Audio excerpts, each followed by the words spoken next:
महाराष्ट्रातील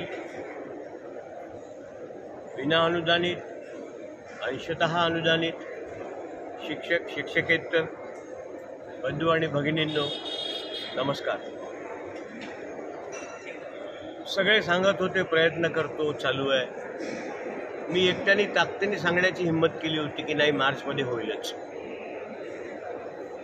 आज ईपीसी कमिटीची बैठक होती। आज सकाळीच मी आणि दत्तात्रय सामंत आम्ही माननीय उपमुख्यमंत्री आणि अर्थमंत्री यांची भेट घेऊन त्यांना नेहमीप्रमाणे विनंती केली। ईपीसी कमिटीच्या बैठकीच्या वेळेस मंत्रालयात हे सगळे जे उभे आहेत आम्ही सर्व हजर होतो।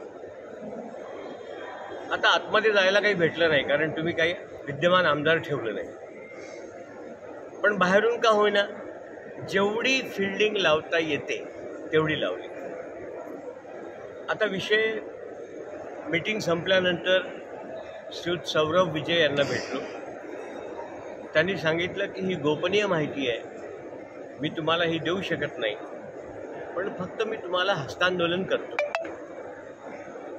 त्यानंतर दुसरे एक अधिकारी त्यांना भेटलो, त्यांनी सांगितलं की गोपनीय आहे, पण तुम्हाला इतकंच सांगतो की होऊन जाईल।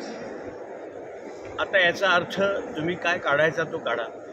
मी तुम्हाला वस्तुस्थिती जे काही घडलं म्हणजे खैरे सर, रहाटे काका यांच्या समोर तेवढंच सांगितलं, पण मला विश्वास आहे की आपली पुरवणी मागणीमध्ये मागणी मंजूर होईल। ईपीसी कमिटीने ती केली असेल आणि आपल्याला एप्रिल पेड इन मे मध्ये नवीन वेतन मिळेल। परमेश्वराजवळ प्रार्थना पण आहे तशी। सगळे प्रयत्न तोपर्यंत गोपनीय माहिती काढता येते का अजून बाहेरून तोही प्रयत्न करतो आणि प्रयत्नांची पराकाष्ठा करतो, सोडत नाही। म्हणजे आज पहा, सकाळी 8 वाजल्यापासून तर आता ईपीसी कमिटीची बैठक संपेपर्यंत आम्ही सगळे इथंच आहोत।